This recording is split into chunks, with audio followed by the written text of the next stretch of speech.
Okay, we're just going to basically talk about how to do a punnett square. Now, I don't want to make the tape too long, so things like, or terms like homozygous, heterozygous, phenotype, genotype, I think what I'll do is put into a separate video so that each one of them won't be so long. What I'd like to look at here is you can see that we have a mom and a dad over here.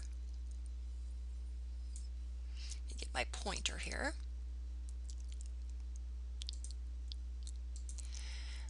Like here's mom and here's dad.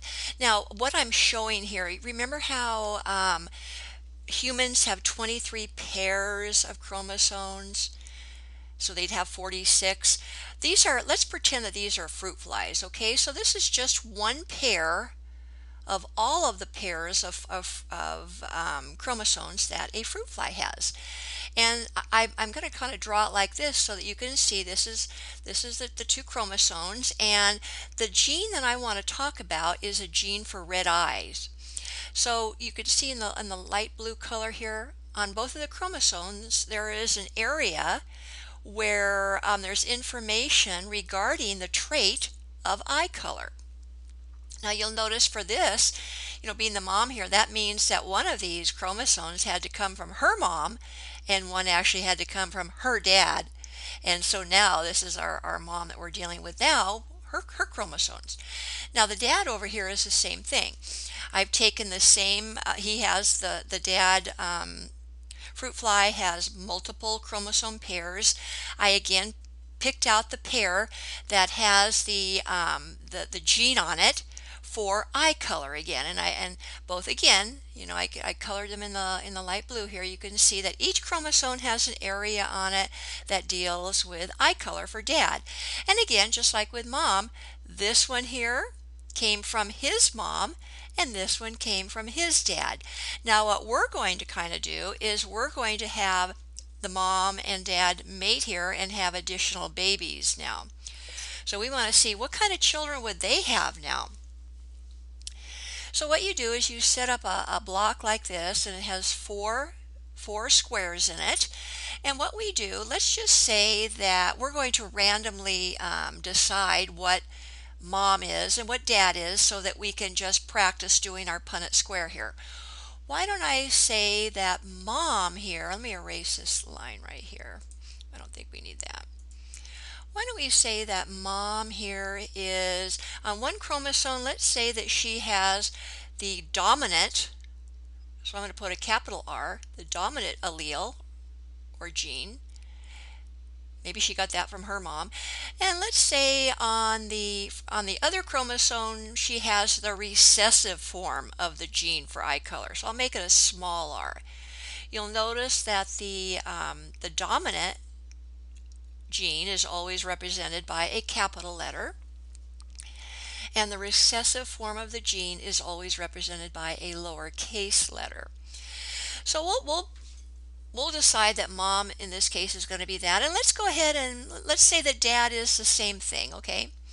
So on this particular, on the first chromosome there, if you looked, you're able to decipher what was on it. We're going to say that we could tell that that chromosome carried the dominant form of the gene.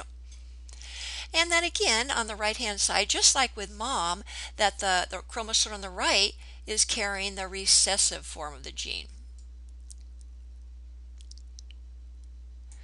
Now, what would mom and dad be in this case? Because I'm going to put a cross here because we're going to actually cross mom and dad here. We're going to mate the mom and dad.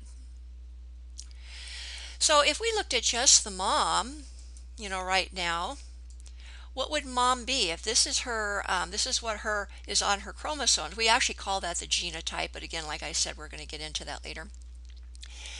Anytime you see a dominant R, a capital R, it almost covers up or obscures the lowercase r.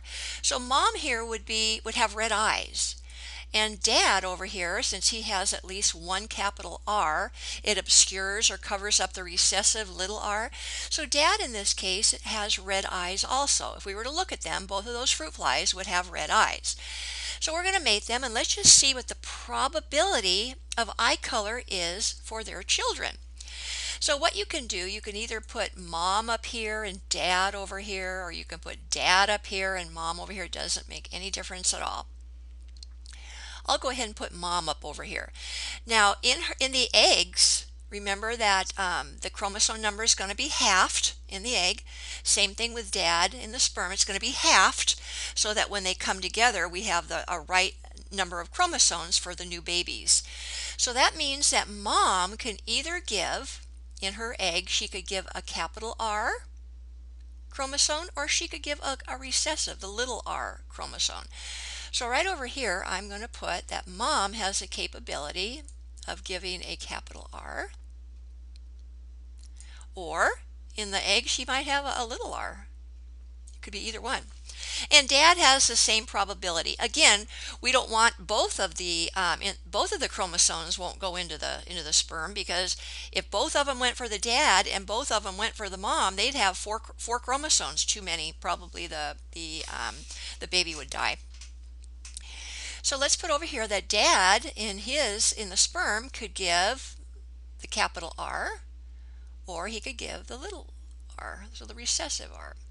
Now we're going to go ahead and cross, and the way that they do this, it's really easy. Let me get my pointer here. Do you see where this R from mom comes down and meets this R from dad? So we put in this box here, from the egg from mom, sperm from dad, this is what we're going to end up with as far as chromosomes for that baby's 2 chromosomes for eye color. So we're going to end up with capital R, because capital R came from mom, and a capital R also came from dad. So if this baby is made, that baby would have red eyes, but you'll notice that the genotype, or what the actual letters are for that baby would be, are 2 capital R's, a little bit different from mom and dad, but the same color eyes. Over here, let's take, for this box here, let's take the capital R from dad. This is another possibility of a baby with the lowercase or recessive r from dad. From mom here. So we have mom coming down here, dad coming over here. So this baby could possibly turn out being capital R. You'll notice we always put the capital first. If you have one where you have a capital and a little one, always put the capital one first. That's just common form.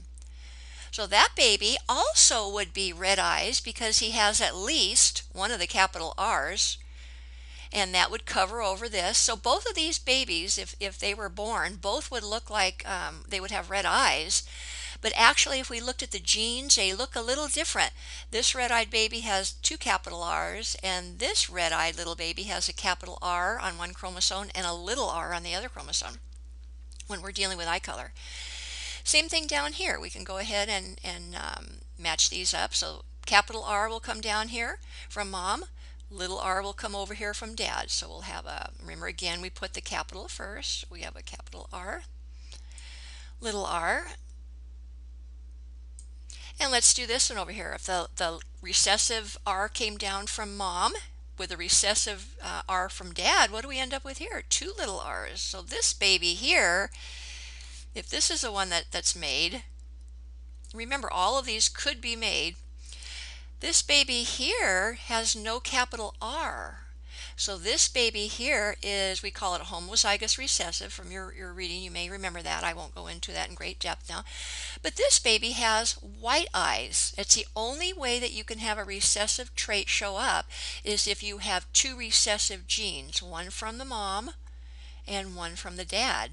So this baby, if it's born, red-eyed, this baby, red-eyed, this baby, red-eyed, and this baby here is white-eyed. So I think that'll be all we'll talk about today. I'll make some other tapes as far as telling what the probability means, what homozygous, heterozygous, phenotype, genotype mean. So I hope that this helped on actually how to set up a Punnett square, and the easy way of actually finding out what goes in the middle of that Punnett square and what the probability of the babies would be if a particular mom and dad mated. So that's all. Thanks for coming in. If you watch this, make sure that you call me and let me know so that I can give you credit for that. Okay? Thanks. Bye.